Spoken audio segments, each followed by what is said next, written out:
Welcome to Getting Real with John Natale. I'm your host today, guys, John Natale, for episode 81 of Getting Real, the path to go from agent to team leader. In this episode, we're going to describe exactly what needs to happen for you to make the move from just being an individual agent to now running a team. It certainly doesn't happen overnight. And if you are having success like so many that are in our Natale coaching program are having, this is going to be a really important episode for you because I've made that jump before. I've lived that life. I've lived the questions that are running probably through your head of when is the right time? How do I go about doing it? How do I actually chance this stuff? Is it better? Is it safer just to say and do my own thing? Well, I think that comes down to the individual person and exactly what they are looking for. In this episode, if you've ever thought about having a team, even if it's not right now, but that is your future goal, I'm going to give you the advice you need to hear right before or at some point in your career of when it's time to start a team. Before we dive into today's episode, guys, I have to thank you, honestly, just for taking a minute to listen to this episode. Your support of this podcast has been honestly life-changing to me. All of our Natale companies, the Getting Real podcast, all of it is in one single mission, and that is to make less agents fail in real estate and help more agents find the life of their dreams. This career is hard. It's not easy. However, I've found that there is a complete lack of leadership in the real estate industry. There's a complete lack of guidance in the real estate industry. And through this podcast, through all of my content, through our Natale coaching program, through everything we're trying to do, we are here to help less agents fail and more to find the life of their dreams. So by listening to this podcast, you're already supporting us. We do this all completely for free. There's no sponsors here. If you could take a second, you could share this to your Instagram story. You could share this episode with a colleague. You could rate us 5 stars wherever you're listening or watching. I'd be just a little bit more appreciative of you. But I appreciate the fact that you are taking time out of your day to listen to this podcast and gain some insight from me. If you're here in New Jersey and you're looking for a great real estate company, we have a dynamic 100% commission model for our successful agents. And we have all the right systems, tools, support, training, leads for you to have a successful career here in New Jersey. So if you are in the beautiful state of New Jersey and looking for a great real estate company, whether you're a brand new agent, you've been doing this for 50 years, anything in between, let's have that discussion. There's a link below to set up a call with me. Hit that link, fill out the questionnaire. I will see you for our meeting. Everything is completely private.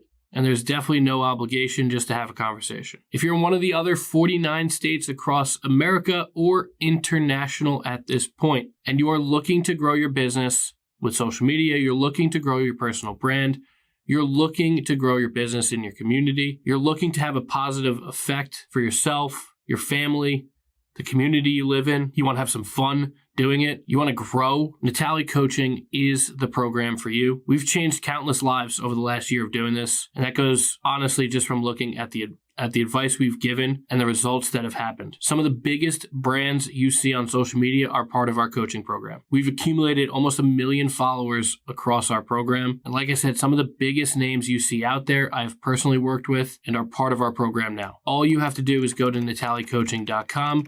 Go all the way to the bottom of that site. There is a calendar there to book a completely free discovery call with me just to discuss your options. Right now is the time to literally blow up. It is the spring market. And if you're watching out and you're seeing other agents in your market start to accumulate following, start to get business, it is only the beginning. The ones with the personal brands are going to be the winners of the real estate industry over the next decade. In my inbox alone, in the month of March, which is when I'm filming this, we have received over 200 leads directly to us. This is game-changing stuff, guys, and we're on the edge of it. And if you want to be part of the program, natalecoaching.com is all you have to do. Set up your call with me.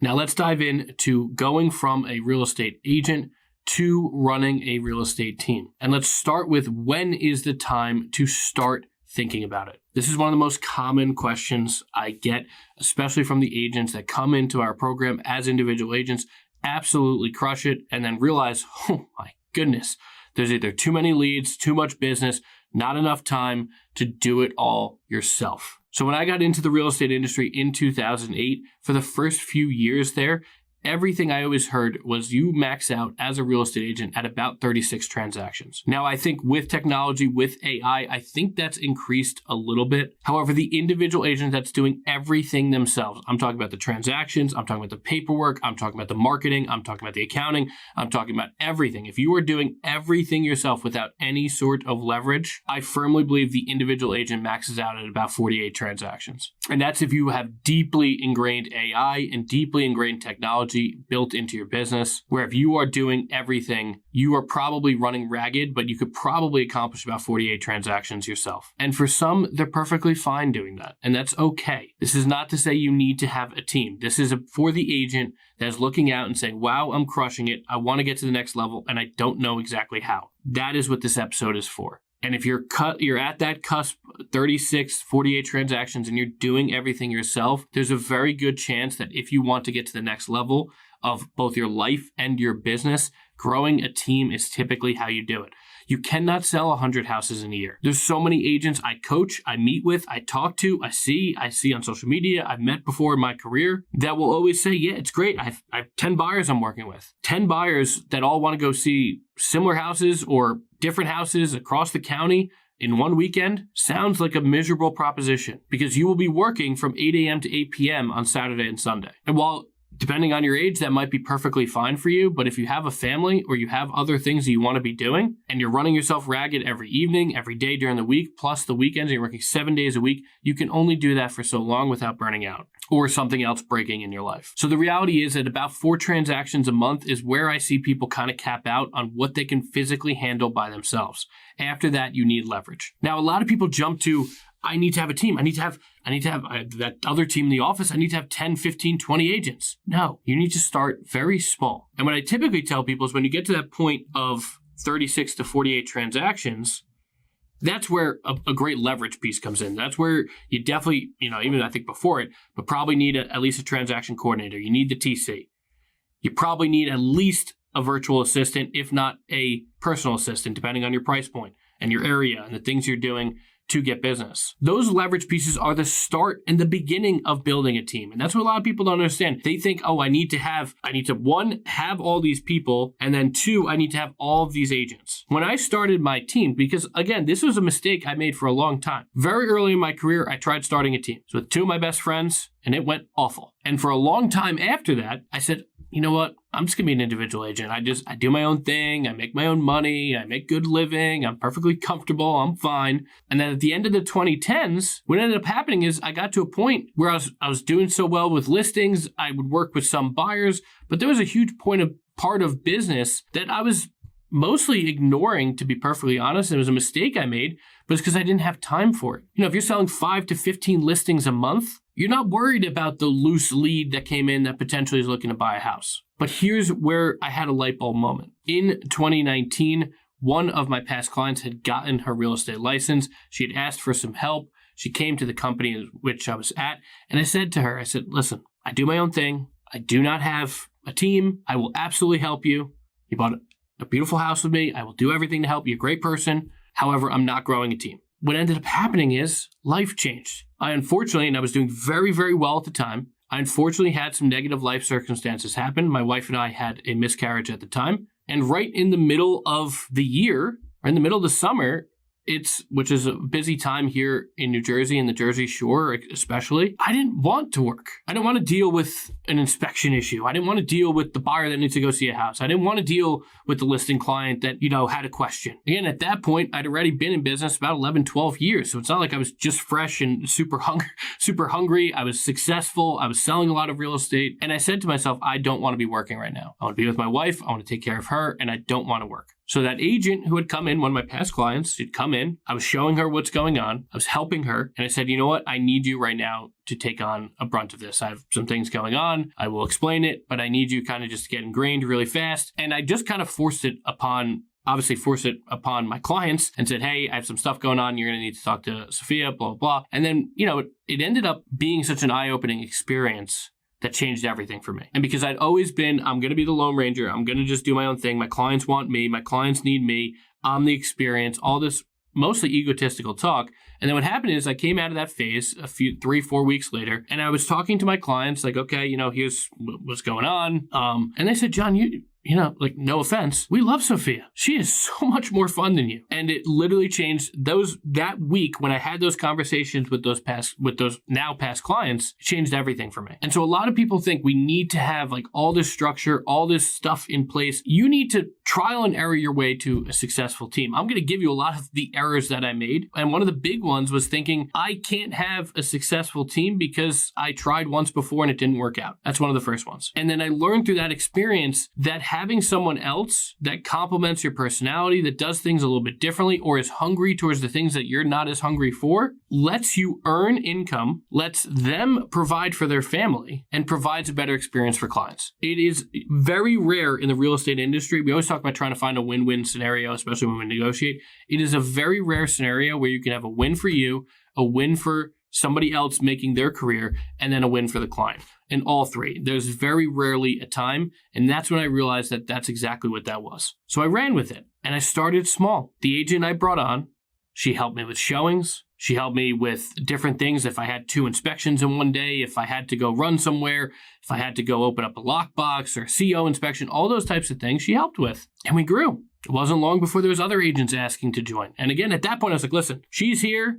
Mostly because she's a past client, she helped me through a tough scenario and a tough life moment. However, I'm not looking to have this big mega team. But a few agents came, and then we ran into, obviously, the early 2020s. We absolutely crushed it, blew it out of the water. And then 2022, our entire team came with me as I opened up my own brokerage. So when it comes to when is the right time, 36 to 48 transactions, you feel like the fire is dying and you feel like there's an area of the business that is not getting serviced and or something breaks in your business or your life. So what I mean by that is people will grind, get to that 48 transactions, and then they'll look around and their kids don't even know who they are. They're getting divorced.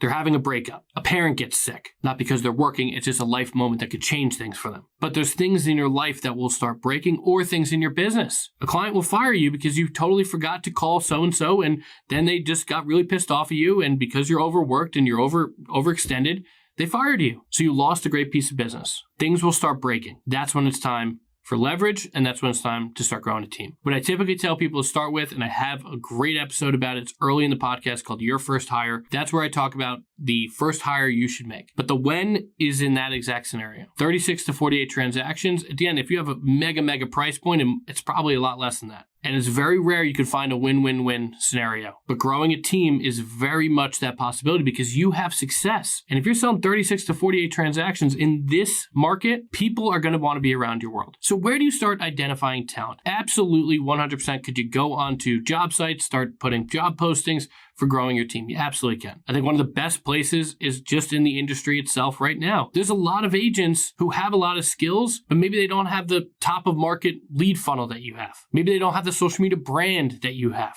and they want to be around your world. It just takes you asking the question of, hey, I'm thinking about growing a team a little bit. I'm not trying to be too dramatic and grow, 50 people, but have you ever thought about joining a team and maybe joining alongside me? Are you open to have a conversation? So that's other agents maybe you've done deals with them, maybe they're agents in your office, depending on your office policy. And it's just in general, other agents you see out there on social media that you're connected to, all it takes is a question. That's typically the easiest way. Could you put on your social media profiles that you're hiring? Absolutely. Great place to start. And I always tell people if they're newer agents, all you need is a great personality, and then they could be a great showing agent for you. That showing agent can develop into handling your buyer side of business. I don't believe in specific roles as you grow a team. I never have. Where you have a listing agent, a buyer's agent. I think training everybody that grows at your team to be a great real estate agent is exactly what you should do. But that doesn't mean you can't start with a newer agent or someone in the business 3 years that's maybe not doing as well because they don't have time to do the marketing and the personal branding and all this other stuff, but they're great personalities.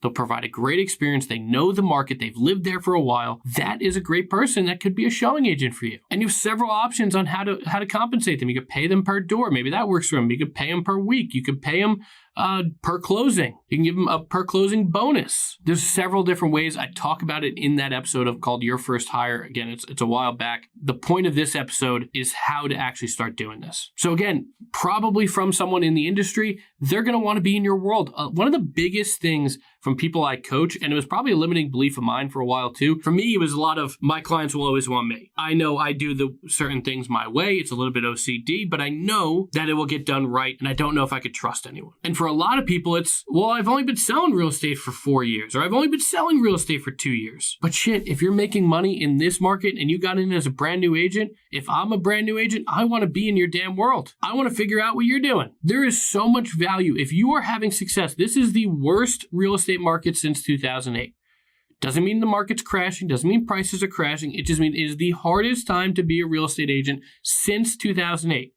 If you are having moderate to very good success right now, there are tons of people who want to be in your world. You just need to identify them and reach out to them and ask a question. Are you open to having a conversation about this? And if you are, then let's meet, let's talk, and let's figure this out of how we can work together. So whatever side your limiting belief is, that you need to do everything, you need to control everything, or you don't have enough value, both of them are bullshit. Both of them are. For if you want to control everything, your clients only want you, or you provide the best experience, I call bullshit. And I've seen it because I've bullshitted myself. You can only do so much. So someone coming in under your tutelage, working with you, will be able to provide a better experience to clients than you are when you are stretched too thin. If you keep your book of business very, very small, you do one deal a month, this episode, probably you already turned it off. But for someone who's fired up to grow in their career, this is exactly the path. And it's possible. Your clients will love it. The handoff is easy. You don't just pull people in and say, okay, forget you, right? You pull people into the world, and here's exactly what I do when it comes to buyers, sellers, does not matter. Typically, they will meet with me on that meeting or at that first showing or whatever the first meeting is. I will always try to have an agent with me, and if they can't be there, I will already discuss how this is going to work. Again, this part here is all about setting expectations. If you set proper expectations with a client at your consultation, whether it's a buyer or a seller, on exactly what it looks like to work with your team, no matter how small or how big, and exactly whose roles are what, there will be no issue. And most likely it will provide a better experience. What is a worse experience is saying you are going to be doing everything and then they go show up one day to look at a house and someone else is there. Or if someone has a question on the contract, they call you and then someone else calls them back and they have no idea who that person is. You need to ingrain your team into what you are doing for the roles in which they're helping you with. And if you set those expectations with clients on exactly what it looks like, I do this at the end of a consultation. I go through everything else I've done on all of my podcast episodes, everything that I've talked about in terms of buyer and seller consultations. And if I'm working with a team member, at the end of it, I get to a point where I say, let me describe exactly what this is going to look like for you when it comes to working with me and my team. We are going to have a group chat. You are going to put the properties you want to see there. We are going to send you properties, things that come up. You keep it in the group chat. We will keep that conversation going. So-and-so will be there to meet you, to show you the homes. They will set the appointments. They will get everything ready. And when you have questions, you want to negotiate, you want to put an offer in, I will be the one you are speaking to. This is just a sample. This is not how it has to go for you. But if you get this clear with exactly what clients need to do at exact time periods and who they're going to be speaking with, who they're going to be reviewing their options with, who they're going to be talking to, you will provide a better experience for your clients if this is what you want. Again, I am not in any way, shape, or form saying agents absolutely need a team. I'm going to be spending the next few episodes talking about being a team leader, leadership qualities. However, it is not the necessity to have a successful real estate career. What is powerful about having a team, and I will leave you with the benefits of it, is the fact that you can now earn more money. You can now be in more places than just one. You can help those that are close to you and those that want to grow with you. You could help them provide for their family with your excess business. You could still identify the things that you love about being in real estate and go all in on those activities, and your clients will get the best possible experience. As I said earlier in this episode, guys, it is very rare in real estate to find an environment that you can win, someone close to you can win, the client can win. Growing a team the right way can absolutely do that for you. And if you're at a point in your career where this is something you are looking into, you should absolutely go to natalecoaching.com and I will guide you through every step of the way. This is what we do. We help people grow their business, and many of them right now that have been with me for about a year are at a point of that 36 to 48 transactions, and there's only so much you can do by yourself. And it's sticky, it's messy, but having a guide to go through every step of the way, bounce different ideas off of, can be super helpful for you and your business.